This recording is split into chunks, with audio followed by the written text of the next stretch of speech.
Look at that. What's up, everybody? Look at that smile.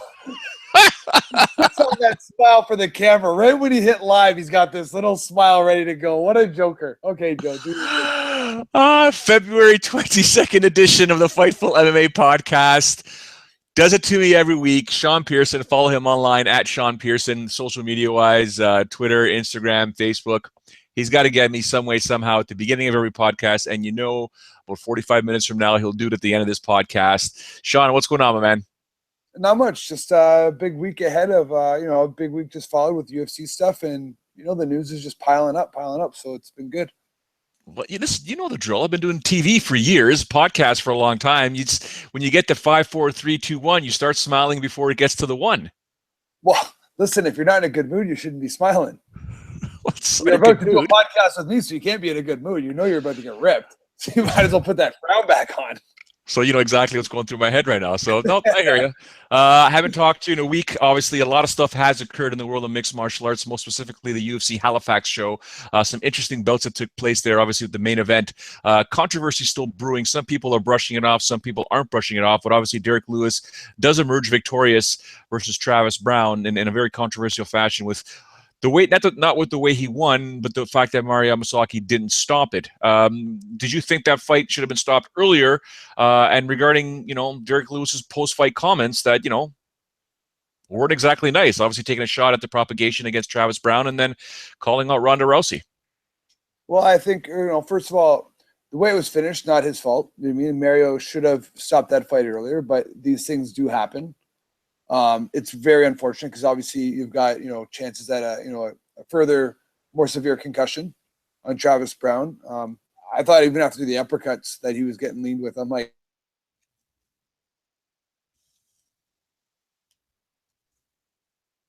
Mario wanted to give Travis Brown the benefit of the doubt.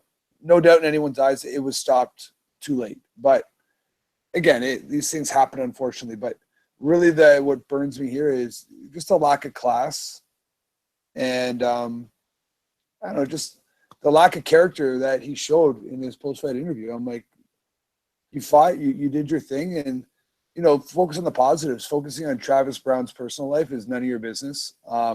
To state things as facts that aren't facts is even worse.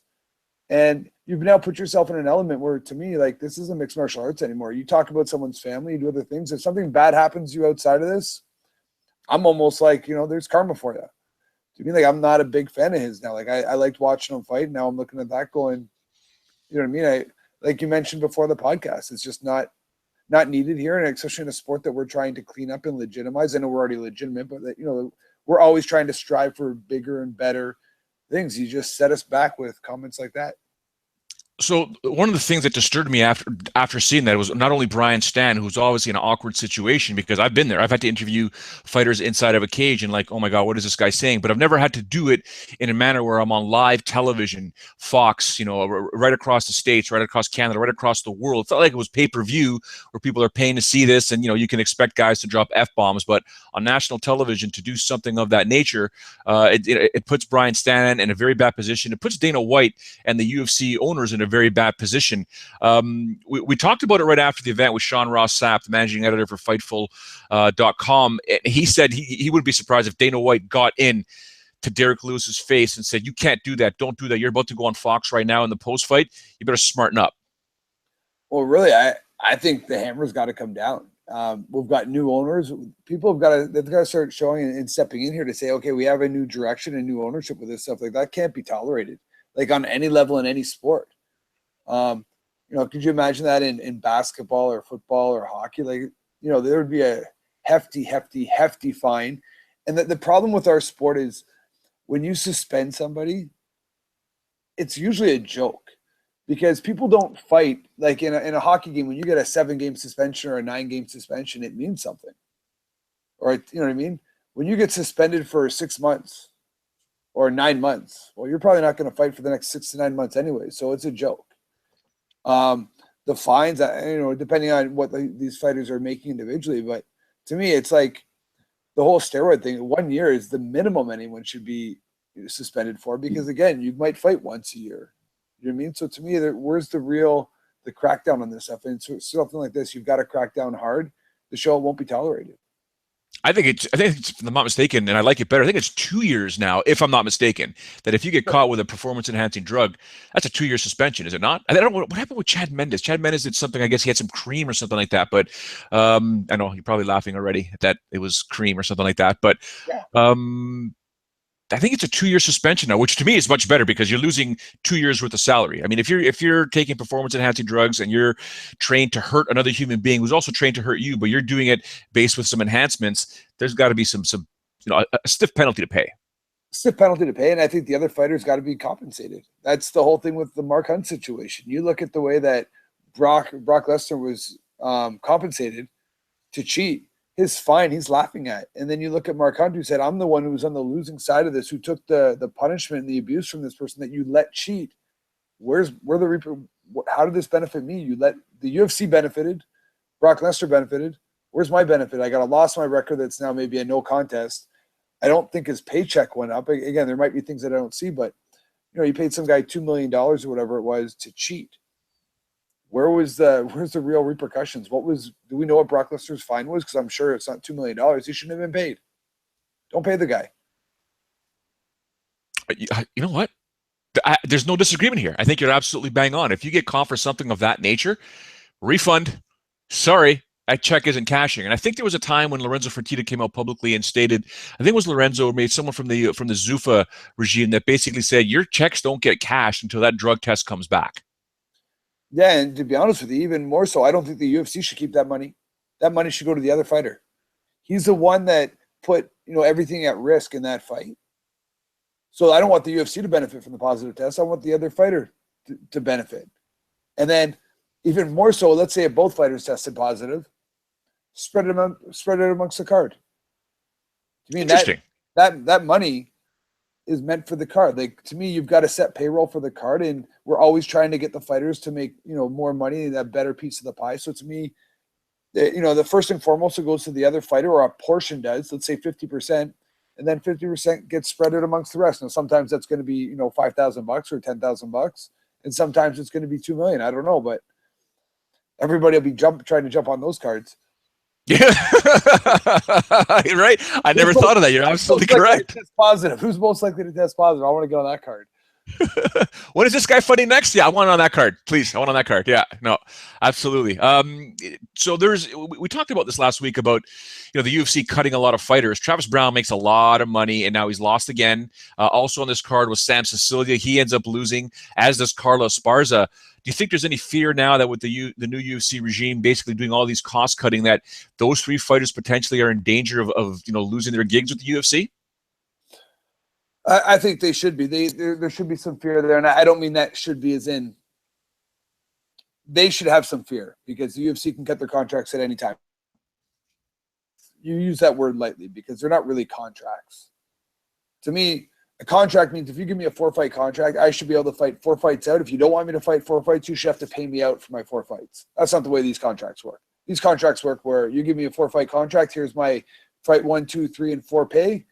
If you don't like the way I fight after fight 1, you can cut me with no repercussions. But I can't take that my 1 win and go anywhere else. So it's a one-way contract. I've got nothing I can do. Zero negotiating power with these contracts.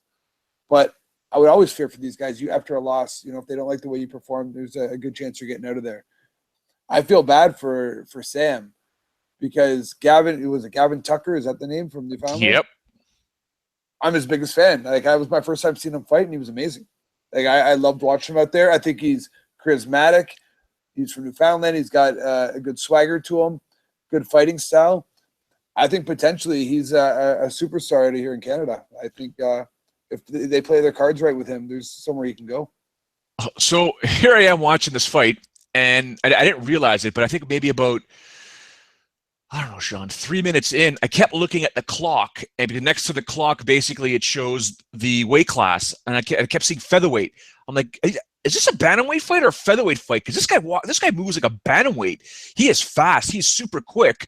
And I was just like you said, I was just blown away by this guy's style and how amazing. But Robin Black made a good point on Monday that the style matchup definitely favored a guy like Gavin Tucker to show off that speed, that in and out movement, because Sam Cecilia will prod forward. He's more or less flat-footed, looks for the counter, and basically throws those bombs when he has to throw those bombs. Agree, disagree? I mean, your thoughts on when you first saw Gavin Tucker as that fight progressed? Oh, I completely agree. Styles make fights, but I'm sure you can find other stylistic positive matchups in that weight division. Because I'm talking about more than just the style of fighting. Like, I just felt like you've got a young guy with a good swagger. He's well spoken on the mic. You're looking for Canada's next big superstar. I think if you play your cards right, the UFC can build him all he wants. Let's call a spade a spade. I've said it before. The UFC picks and chooses who they want to build. I mean, who do we want to build into a superstar? And again, you have to take the reins and go with it. But if given the opportunity, I look at him and saying this is someone that might be an opportunity there. Like, again, I liked his interview. I liked everything about that fight. And I'm not saying he's going to be a world beater yet, but if you bring him in slowly, I think he's 9-0 right now, or maybe 10-0. Yeah, 10-0. Yep. Give him a couple other fights that are stylistically good matchups for him, but again, are good caliber fighters, and see what he can do with it. I mean, they've done it to a lot of other guys. You know, I think Conor McGregor was brought in a little bit like that. You know, everybody wanted to see him fight a wrestler, but it took a while for them to get him a wrestler. You mean? And now, you know, Conor's a total package. But I would have been curious to see what would have happened early if they had given him some fighters that, you know, we thought would have been come through with flying colors, but you'll never know. They brought him up the way they wanted to, and it paid off. The same could be said for Amin Zahabi, though, because I was concerned for him to make his octagon debut because I didn't feel he had been tested enough outside of the UFC, and there was a concern for me saying, "Oh man, now you're in the big show. You got that famous last name. This is going to be a lot of pressure. You've had some good fights, but you haven't been tested." Well, he got tested for 15 minutes against the guy that was not going to back down, who took a beating whenever Amin decided to switch gears and launch that, you know, those incredible combinations and that power that he has, the precision that he has. Overall, I was definitely impressed with Amin's debut. Although the only if you want to pick at him and say that, you know what, he needs to work on this, the only thing that I saw really, Sean, and correct me if I'm wrong, was just the head movement, right? Rob, but you know, other people were saying that when you throw a lot of punches, it's tough to keep your head going. But there were times when he was getting hit, he was getting tagged, and it was just a matter of a lack of head movement. But other than that, I mean, damn good debut if you ask me. I thought his debut was great, and I think all that stuff will be worked on. To me, he's been brought up properly. He's been brought up very slow. Like, I don't mean just for fighting, but I just mean in general, his technique. Like, he's been training for a long, long time. He's been training with top level athletes for a long, long time. I think Faraz was very hesitant early in his career to even, you know, bring him this way. And until Amin had to do more than anybody else to prove to his brother that he was ready. And that makes sense because you want to protect family. And that's the way it's been done. And now he's here. And again, I agree with you. I think he can do a lot of great things. There's obviously going to be things he can improve on, but he comes from the same camp that George came from and everybody else. You look at that and you're like, these guys don't want to get hit. He's going to fix those things. He knows that one punch can change a fight. We've all been around since the Matt Serra George fight. So defensively, I think he'll try and start fixing some holes and go from there. But, you know, the sky's the limit right now.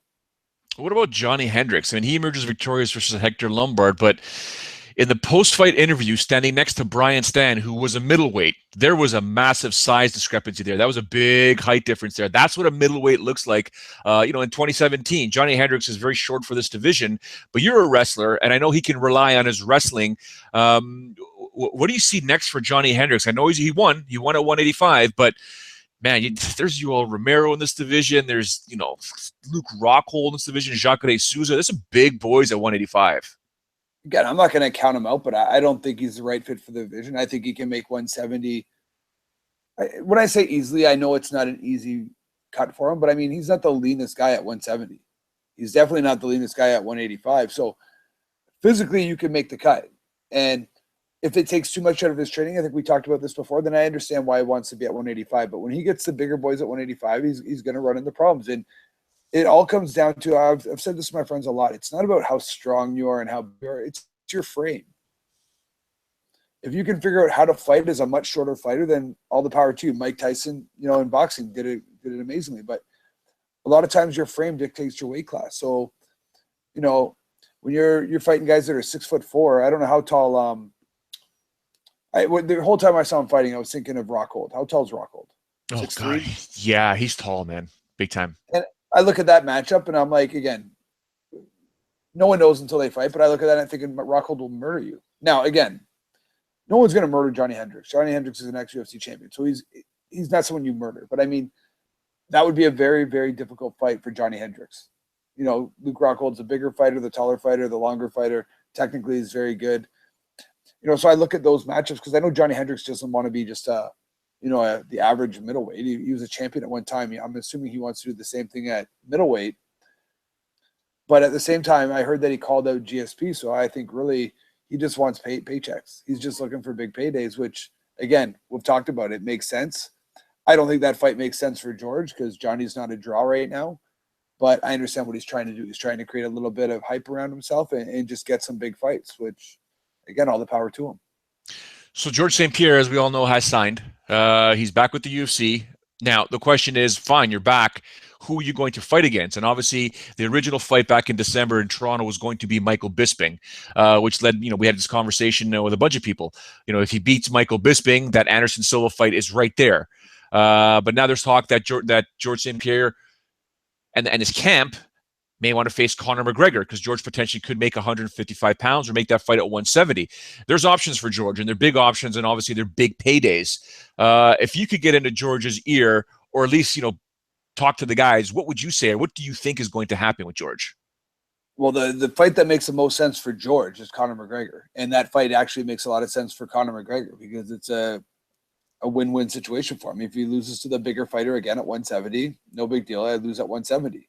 You know what I mean? He's shown that he can adapt from that. Now, George is the same thing. He's like, I'm coming back. That's a big payday. You know what I mean? I'm fighting the smaller fighter, so I have an advantage with size. I also have an advantage because wrestling is Conor's, weakness of if we're going to choose something, it's wrestling, which is George's strongest standpoint. So I think stylistically, George looks at that matchup and it's a good matchup for him. And Conor looks at it saying, well, this is a huge payday for me, huge payday for George. That's the fight I would want to make happen if I was George. Anderson Silva, the mystique's gone a little bit.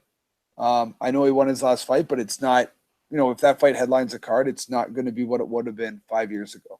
Oh, yeah, for sure. 100%. So, again, do what you got to do. But I would say, and it's still a dangerous fight. I don't care what anyone says. Like, when Anderson, the reason why I don't want to see that fight is because I could see Anderson and George being a very boring fight. Oh, wow. Why? Because Anderson sometimes doesn't. Anderson wants to be a counter fighter a lot. George is a very smart fighter, not to get drawn into that. So if Anderson doesn't want to be on the offensive, it's going to be very difficult for the two, because he wants to counter. George is not one of those straight up attacking fighters that throws wild punches and gets clipped coming in. You know what I mean? So I could just see Anderson being a hard takedown and keeping his distance, much like he did with Theolades and some of his other fights, and not a lot of engagement. You know what I mean? So again, that would be my fear, right? You've got this huge hype up, this huge fight coming up. We've all wanted to see it for 20 years, 10 years, whatever it is, and it just doesn't live up to it. But I do see the Conor and George fight having fireworks one way or the other. I see there, potentially being a finish there, whether it be on George's side with a submission or a ground and pound, or, he's a big boy too, even knocking him down with a Superman punch. I don't know. Or Conor letting those hands loose and actually tagging George. You know what I mean? It's happened before. So that fight's got a lot more mystique to me and a lot more of excitement. I think that fight would bring a lot more excitement right now. This, ladies and gentlemen, this is why I can't stand talking to Pierson, because I hate when he's right. That's why I'm leaning towards what? That's why we didn't talk for a couple months. No, I'm always right. I'm now leaning towards this Conor fight, this GSP Conor fight. I think it makes sense. I think you're right. I think I like it because the headaches now, there will be headaches no matter what happens with George, because Bisping, it ties up the division again. Well, I'm pretty sure, the Yoel Romeros and Jacare Souzas are going to be pissed off. Like, hey man, like this is my title shot.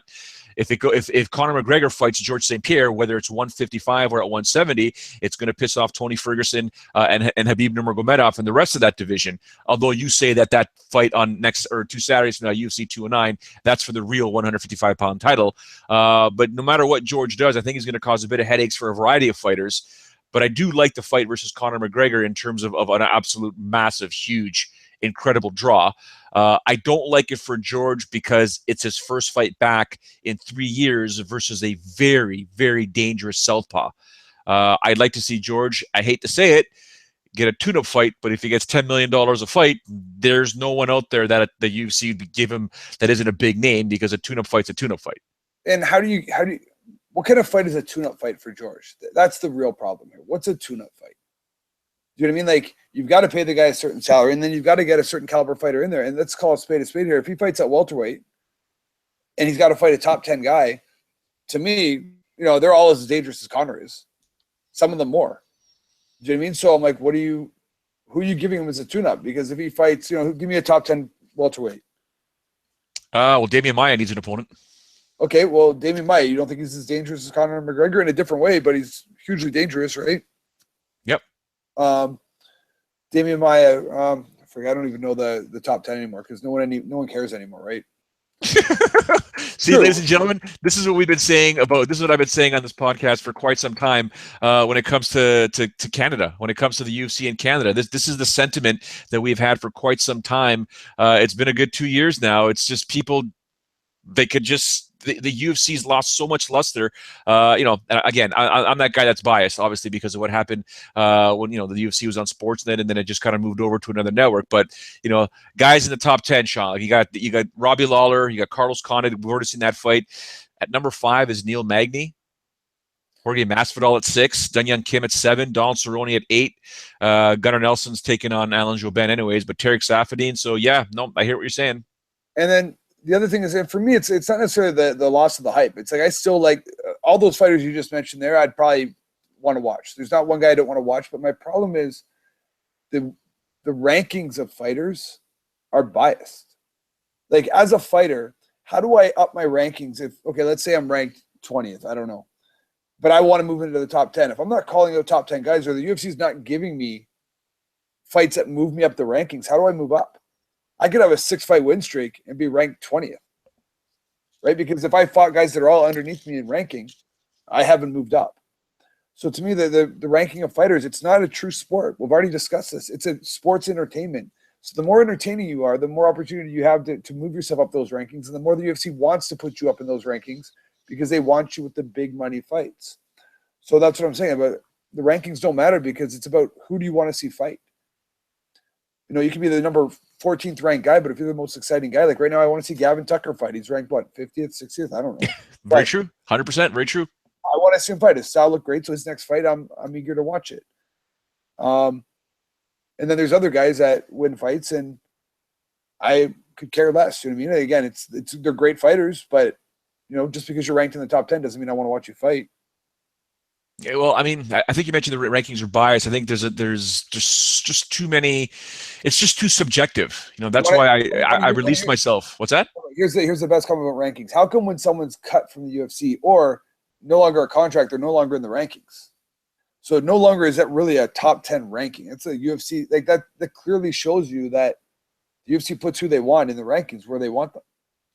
Do you mean? Because I know that there was a few cuts from the UFC recently, but the reason why people found out is because, certain people were removed.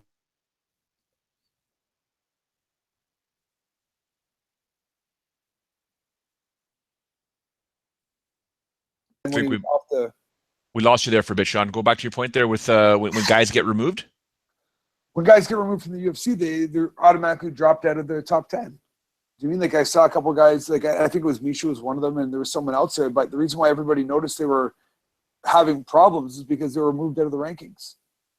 So if one of the guys is ranked 8th and then all of a sudden they're in contract negotiations, well, they're not ranked anymore. So again, the rankings are good for the casual fan because they have no clue. But for everybody who watches this sport religiously, we know who the good guys are, and we know who we want to watch fight. Honestly, the casual fan that I go to the bar, if I go to Boston Pizza and watch a fight or a stakeout or something, the average fan, they don't care if it's 2 drunk guys in the octagon. They really don't. You know what I mean? Other than the main event, they just want to see 2 guys smash each other in the face, hope for a little blood. You know what I mean? Like, that's it.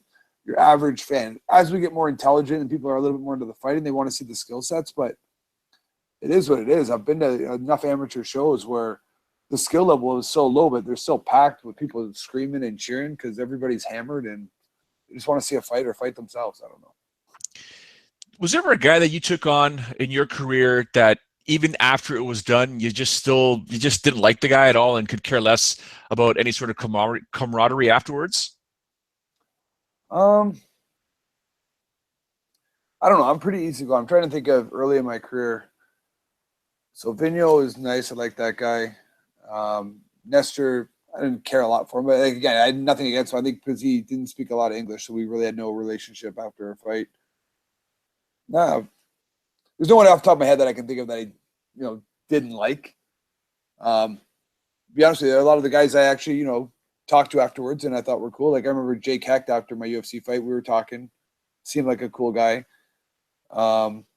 Even Ellenberger, you know what I mean? Like we talked a couple different times. Seemed like a cool guy. After you fight someone, we did a feature on this a while ago when it was on UFC Central. Do you feel some sort of like the word brotherhood is not the good word. It's just like some sort of like you shared something with another human being that not many people get to do, albeit kicking the crap out of each other, but you have a newfound respect for this guy because you went toe to toe with this guy. He survived, or you survived, or you won, or he won, whatever it is. Do you find a newfound respect for this person from what you had before the fight? Depends on the performance. It's like a one night stand. You know what I mean? If performance, there's no relation. I don't know, man. Like, what do you want? And that comment's just so loaded. You know what I mean? That's amazing. We shared something. I'm like, I don't know what we shared, but you're going off on me a little bit there. Sean, don't look at me in the eyes when you talk like that. That's terrible. Oh my God, that's terrible. Sarah McMahon. I want to get into Sarah McMahon because you're a wrestler. She's a wrestler. People were praising her after her win versus Gina Mazzani on social media, and I was kind of like, am I the only one here that thinks this is what she should have done no matter what? Like, what are we praising here? She should have, quote unquote, demolished Gina. I mean, Gina was outmatched. Good fighter, but not on Sarah McMahon's level. No, and the truth is, it's like, I'm ready for a title shot. Well, I don't know. I'm not saying you haven't, but you haven't showed me any difference than the first time when you fought Ronda. Do you mean, so maybe who's the champ of that weight class right now? Amanda Nunes. Maybe Amanda Nunes is a slightly better matchup for her than Rousey was, but I look at the Rousey fight going, okay, you got judoka, wrestler, both, Olympic level. So you're going to negate each other pretty much for takedowns. You know what I mean? Someone might get one, but ground skills will be similar, slightly different, ground and pound versus, the armbar goddess. But where's her stand-up? Like, I didn't get to see much. So how can I gauge whether I think you're ready for another rematch at a title shot when I haven't seen, you threw one punch, I think, and went for the takedown. Again, do what you got to do to win, but I haven't seen the progression for her to like solidify where I'm like, oh, she's a new fighter. I haven't seen that yet. Probably a funny question because I probably know the answer to this, but I'm going to ask anyways just to be safe. Did you have a chance to glance over and watch Bellator at all? No, I didn't even know there was a Bellator event. Fedor, oh, yes, I did know because Fedor never fought. So why would I even try and tune into that one? They sold wolf tickets. That's the Nick Diaz quote. Wolf tickets. I'm gonna watch Fedor. Oh no, you're not. Sorry about your luck. Yeah, I mean, obviously a tough situation for Matt Mitrione, kidney stone issue. But I heard 4 guys stepped in to take that fight, but why couldn't they get it to work? So I want to ask you that question because Chael Sonnen obviously said yes, he'd fight Fedor, but Fedor basically turned down Chael and apparently a lot of other guys. Are you surprised that he turned it down, or was it a situation where, I mean, what goes through his mind? Is anybody concerned or anybody questioning that Fedor turned things down? Fedor should have been in the UFC 20 years ago, and he wasn't because he turned down opportunities. And when I say Fedor, I mean his management team turns down opportunities. Like, again, if you want to be... This is so hard for me because I think Fedor's a great fighter. He's not my all-time greatest fighter like he is on some people's list because I feel like they ducked a lot of fights. And I don't think he ducked anybody because it's in a fighter's nature not to duck anyone, but I think his management team overprotected him and wanted too much and asked too much. And he stayed away from the toughest fights when he could have solidified himself as the GOAT, and he didn't. And this is just another opportunity for me to say, I told you so, because he should have taken one of those fights.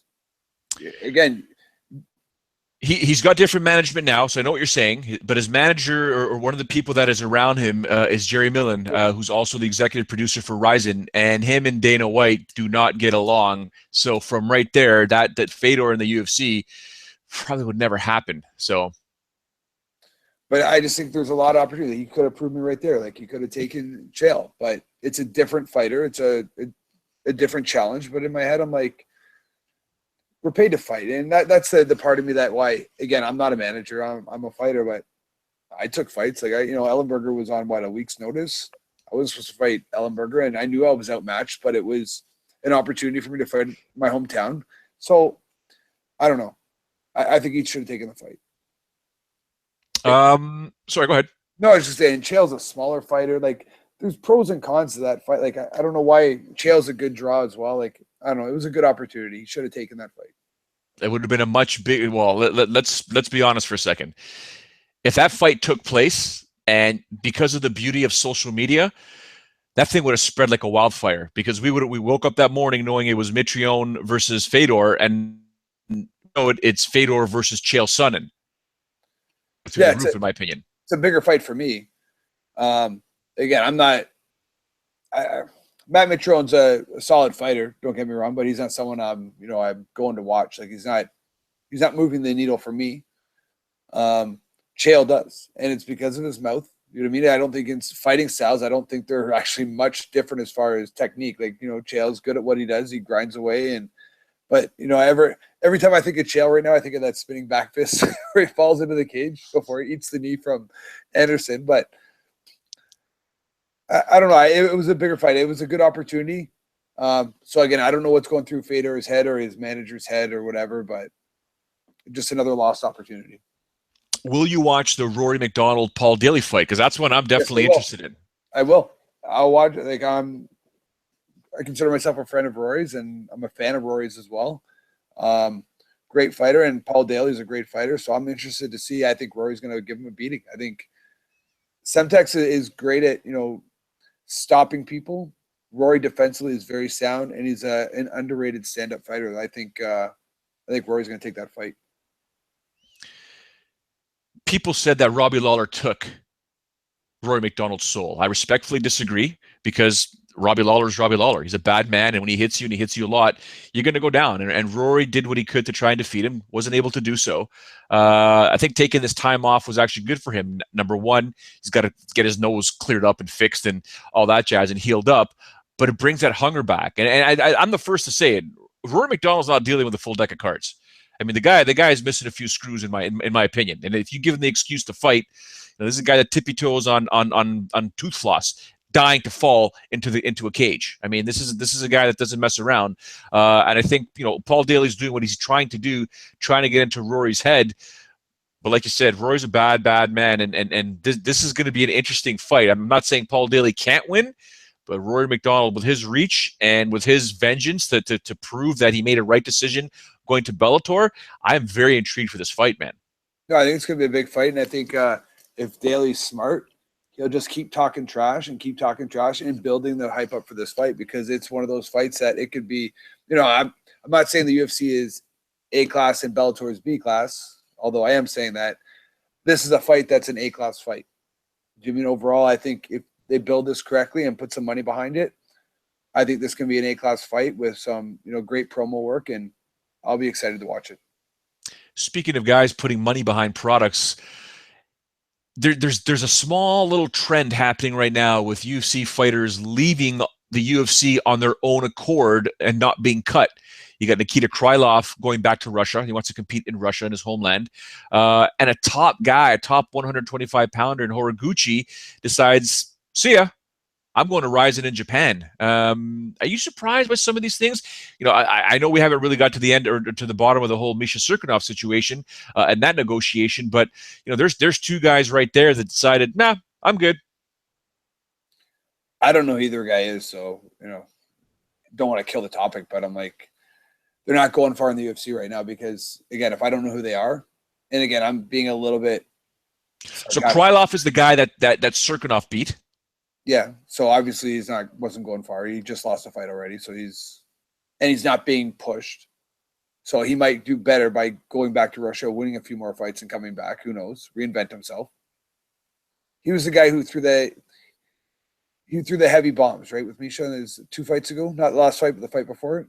Yeah, correct. Yeah. So he, to me, looked like a 185 pounder. Heavy hands. He threw nice looping overhand punches, but I felt like he was undersized to Misha. So, maybe he's doing the right thing. I think I've seen the 125 per pound fight. Great fighter. But again, if you're not marketable, the UFC is not for you, because the UFC has now shown the fact that we are trying to market fighters, not necessarily always the best athlete. We want marketable athletes all in one. Even the whole preference of who owns the UFC, what do? It's a marketing company, isn't it? Or like a entertainment company. Yep. So what's that tell you about this sport? Get ready. We're about sports entertainment. We need you to want to promote yourself. We need you to want to have the look, to walk the walk, talk the talk. You need to do it all. And if you're not going to do it, we're not cutting you right now, but we're also not pushing you, right? And if you don't get the push, you don't get the payday, and risk versus reward suck. If you're risking a lot, you're risking your life in here for a low payday. It's, find a better decision. You might get paid better elsewhere. So with that being said, and I think you bring up a very valid point, because the fact that you said you don't know who, I'm sure you know who he is, but the way you say it, it's like, I don't know who Horiguchi is. It's a damn good fighter. He couldn't beat Demetrius Johnson, which is fine. Demetrius Johnson is a special fighter at 125 pounds. But guys like Horiguchi and guys that don't speak English per se, guys that aren't able to market themselves, by speaking English, does that put a dent into the UFC in terms of international talent that don't speak English, or you have to be somebody special that sort of crosses that barrier, like Anderson Silva back in the day, that despite there was an English-speaking issue, just performed in a manner where he would destroy people? Is that one way guys or girls can make a statement, by destroying people, even if they're not quote-unquote marketable?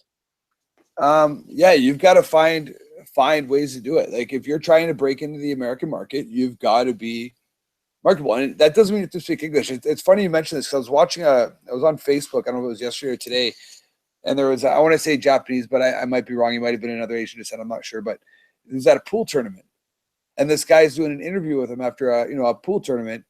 And after every game, he was just say the weirdest things, but the crowd would go nuts. Because in this interview, the guy would be asking him something, and he would just start talking something completely different, and then tell the interviewer, I don't speak English. And he's got broken English, but I'll have to find it for you and send it to you. But again, the guy knows that he's just marketing himself. I mean, he's being funny. Who was the guy that we had here with the Jays 2 years ago? I know exactly what you're talking about. I don't remember his name, but he was doing the commercials too. And I was like, he speaks no English, but his commercials are golden. Yeah, and that's it. You've got to find a way to market yourself. Like, it's a little tougher, you know what I mean? But you've got to figure it out. And the hard part is, it's not everybody's personality. You think about it, most fighters aren't comedians. They're not all of them are even well spoken. You know what I mean? It is what it is. It's a grind, this sport, right? So, and fighting in general has started in the poorer areas, right? So you've got to just find something that the people can relate to. And I think that's the hardest part for a younger fighter to realize, is that you need to get the general public to relate to your story. So somehow you don't have much time, and some of us get no time, but you've got to use social media to get people to relate to you, to understand your struggle and what you're going through. And it doesn't always have to be a bad struggle. Like, everybody thinks that you have to be I was going to say, the poor kid who comes up, like the Aldo story. It's a great story. But not everybody has to have the Aldo story. Like the Count. I don't know what the Count's true story is, but do you mean his story is different than Aldo's story? Everybody can have a story. You just have to get people to relate to it. And that's how you build a fan base. Hence the reason why I pitched the idea central to Sportsnet, not just to preview fights and recap fights, but to tell the stories of every single fighter, obviously starting in Canada with the Canadian fighters, and then moving along whenever we would get to the UFC. And that's why, I hate to say it, Sean, I know I sound biased, but that's why I think the UFC here in Canada isn't what it used to be, because there's nothing there to promote any of the fighters. Like, I mean, if I was on the air right now with Sportsnet as an example, Gavin Tucker, the feature that I would do on Gavin Tucker would be absolutely epic. I would do a 2-part feature on this guy. Next time he fights, and if he ever gets onto a pay-per-view card, I would do a 30-minute show on this guy, just showing a different personality, like we used to do with you. We did with George. We did with all these different fighters. The time we came to your house and we did all that. Mark Hominick and Sam Stout. Those 30-minute features. Those 30-minute shows. What's that? You have that video? I'll have to. I don't know. I got to find the CD or DVD somewhere. I can probably find it. Perfect. Find that. I don't even have it. More homework for me. But yeah, it's a fact. I mean, it's the same thing. I mean, there are ways to help the UFC brand their fighters and get them more marketable. But I think, you know what? I mean, maybe it's the Zuffa regime that forgot about it. I don't know much about WMI, IMG and how they're going to do it. But there are easy ways to do it because it's been done. It's been done. The hardest part about this, and again, I understand a little bit, that's why the WWE has an easier time, right? Because it's a defined outcome every time. So when the WWE decides we're going to build Stone Cold Steve Austin, well, they know they can have Stone Cold Steve Austin go on a 30-0 run. The UFC is a different beast. So let's say you start building Travis Brown. Well, Travis Brown goes out. He looked like doing as well. He gets hit with the right hand. Your story just dropped. I find the harder thing because there's no predetermined outcome with the UFC. So sometimes it's difficult for organizations, and this is your idea is a great idea, but it's hard for organizations sometimes to want to build a fighter because they have to invest money into a fighter and they have to keep winning. That's why I laughed again. I use the word laughed loosely because I'm not laughing at this. We've talked about it before, but Sage Northcutt. I think he's a future star in the sport. But I really resented the fact that he came into the UFC, got a handpicked opponent, got paid a lot of money, and got way more exposure than anyone else did, and he hadn't earned it yet. So when he lost to a handpicked opponent that he shouldn't have lost to, I laughed. And again, it's not laughing at Sage because I think he seems like a great kid. It was laughing at the UFC. You know, one of their poster boys went down because a lot of fighters are resentful to that, and I was one of them. I'm like, why does everybody get these? I see guys getting easy fights all the time. I'm like, why am I not getting easy fights? I understand it. I'm 35 years old in the UFC. They're not going to build me. But you get resentful, right? Because if I could pick out, the roster of fights, I'm like, oh, I can beat this guy, this guy, this guy, but that's not who I'm getting to fight. Oh, I remember when I fought Ellenberger, they're like, Sean, thanks for taking that fight. We're going to take care of you. Well, after I didn't get my $100,000 in my first fight, I remember Dana White in the post fight saying, "Hey, George, you owe Sean $100,000." And then that was because of the question I asked him. I was like, why would you give this to the fans? The fight of the night was Riddle and Pierson. George gets it because he's the main event. That's $100,000 gone, in my opinion, out of Sean Pierson's pocket. Yeah, and then he's like, well, take care of him. I'm like, take care of me. Like, I didn't get taken care of. I don't know if anybody else did, but I'm pretty sure Riddle didn't get taken care of either. Taking care of me. My next fight's Ellenberger. I'm like, how's that taking care of me? I'm still in the same contract. I didn't get more money to fight Ellenberger. And then after I had that fight, oh, Sean, Dong-Young Kim. You know what I mean? I'm like, okay. You know what I mean? Again, I'm an idiot and I say yes to everybody. But I go fight Dong-Young Kim, and on New Year's Eve, I lost money on that fight. People don't realize, like, I'm fighting. So let's say I'm on at that time 8-8 or 10-10, I don't know. In Vegas on New Year's Eve. Okay, so they fly me in one corner down. Well, I've got 3 corners, so I fly my other 2 corners down, and I'm not going to make them pay. Because it's New Year's Eve, I fly my wife down, so that's on me. But I fly my wife down. I need to get another hotel room. So by the time I've covered 3 flights, a Vegas hotel room on New Year's Eve, which isn't cheap, with meals because they're down there for me, I lost the fight. So let's say $8,000 minus taxes, minus some expenses. How much do you think I made on that fight? $17.12. Yeah, like I didn't make money to fight. I just fought because I love to fight. Now, again, I could have been cut there and I wasn't. I was given another chance, and then I went on a 3-fight win streak. So again, everything sort of worked out. But obviously, I'm not a rich man because of the UFC, although I still am grateful for the time I spent there, and it's a great experience. But I can look at the negatives and positives and realize that I'm a grown man. I signed the dotted line, so I have no excuses, and I don't blame anybody. But I just wish the situation was better.